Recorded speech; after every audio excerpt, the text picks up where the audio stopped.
gurises, ¿cómo están? En el video de hoy voy a tratar de dar respuesta a la pregunta que seguramente se hacen mientras están mirando la película Top Gun y se preguntan: ¿qué fue el arte griego? ¿Cuáles fueron sus periodos? ¿Cuáles fueron sus principales características? ¿Cómo era la arquitectura, la escultura y la pintura? ¿Quiénes fueron los principales artistas griegos? Así que comencemos por el principio. Se denomina arte griego al conjunto de manifestaciones artísticas producidas en la antigua Grecia. Estas producciones, especialmente la arquitectura y la escultura, ejercieron una influencia extraordinaria en la cultura occidental hasta el presente. Ciertas formas incluso se expandieron hacia Oriente a partir de las conquistas de Alejandro Magno, dando lugar al desarrollo del estilo greco-búdico o Gandhara en la India. Las fuentes para conocer el arte griego son los propios restos que se han conservado, aunque deteriorados y dispersos, las copias realizadas por los romanos a partir de la conquista de Grecia y, finalmente, las obras literarias o tratadistas escritas de la antigüedad, ya que la griega fue la primera cultura que escribió acerca del arte y los artistas. Ahora tenemos que destacar cuáles fueron los periodos del arte griego. En primer lugar nos encontramos con el estilo geométrico, que apareció alrededor del siglo VIII a.C. No se han conservado monumentos de este periodo, que se caracterizó por la ornamentación de la cerámica con formas geométricas y escenas realizadas con figuras esquemáticas y sintéticas. Entre el 700 y el 600 a.C., este estilo derivó hacia otro más descriptivo y orgánico, conocido como estilo orientalizante. En segundo lugar nos encontramos con el periodo arcaico, el cual se comprende desde finales del siglo VII a.C. hasta el 480 a.C. Durante este periodo aparecieron las primeras manifestaciones de arquitectura y escultura monumentales realizadas en piedra y destinadas a perdurar. Esta etapa se caracterizó por la producción de cerámica decorada con escenas mitológicas, literarias y de la vida cotidiana, y por el protagonismo de las representaciones humanas, hombres jóvenes desnudos y mujeres vestidas con formas convencionales y algo rígidas. Además, durante este periodo el templo griego adquirió sus características particulares y se estableció como el monumento arquitectónico más representativo de la cultura griega. En tercer lugar nos encontramos con el periodo clásico, que abarca desde el 479 a.C. hasta el fin de las guerras del Peloponeso, en el 404 a.C. Corresponde al momento en que el arte y la cultura griega llegaron a su máximo desarrollo.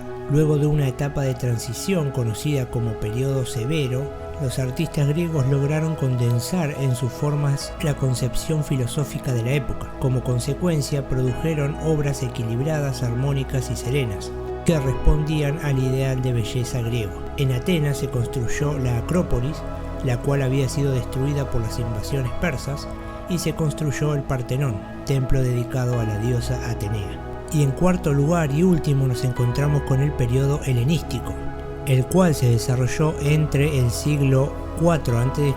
y el siglo I a.C.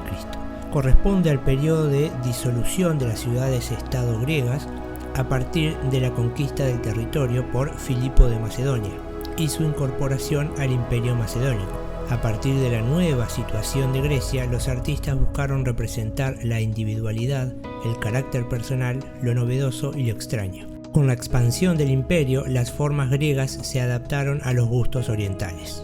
Ahora pasamos a hablar de las características del arte griego.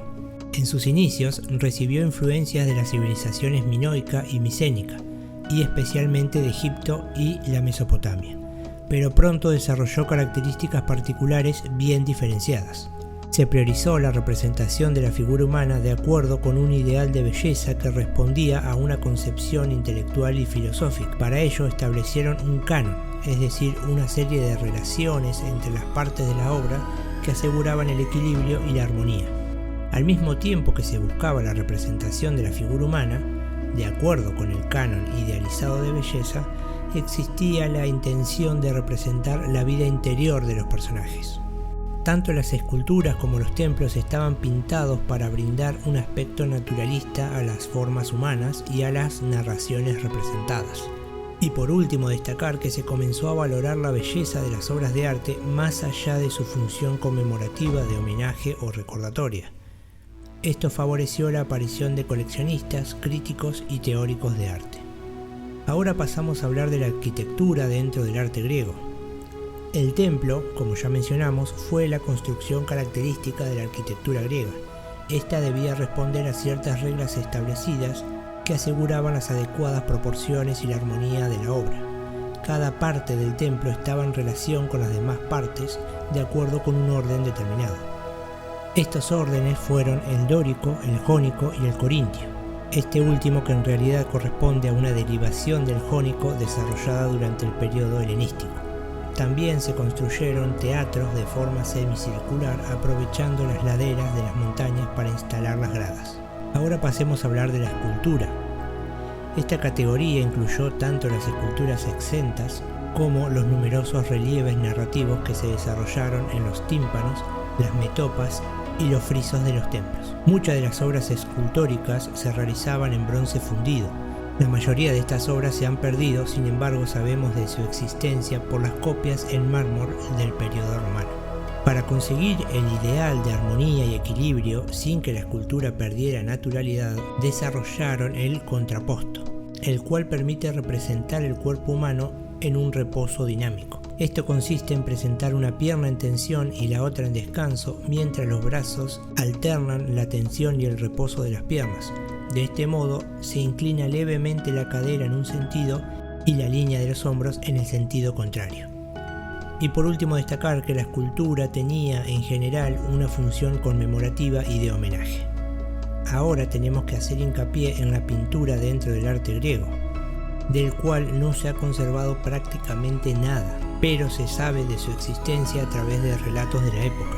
En cambio, se ha conservado representaciones plásticas bidimensionales en distintos tipos de piezas cerámicas de gran difusión en el Mediterráneo.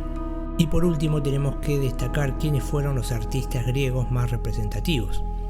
Aquí nos encontramos con Exequias, pintor y ceramista que trabajó aproximadamente entre el 550 y 525 a.C. en Atenas. Mirón, escultor activo durante el siglo V a.C., Policleto, escultor del periodo clásico que vivió entre el 480 y 420 a.C., quien escribió un tratado de escultura llamado Canon que no se conserva, Fidias, uno de los escultores más famosos del periodo clásico, quien se ocupó del diseño y la ornamentación del Partenón, y Praxíteles, importante escultor activo durante el siglo IV a.C. Bien, hasta acá el video de hoy, espero que les haya resultado interesante o les haya sido de utilidad. Si es así, los invito a que le den me gusta al video y que se suscriban al canal. Y como ya saben, hasta otro dato de color.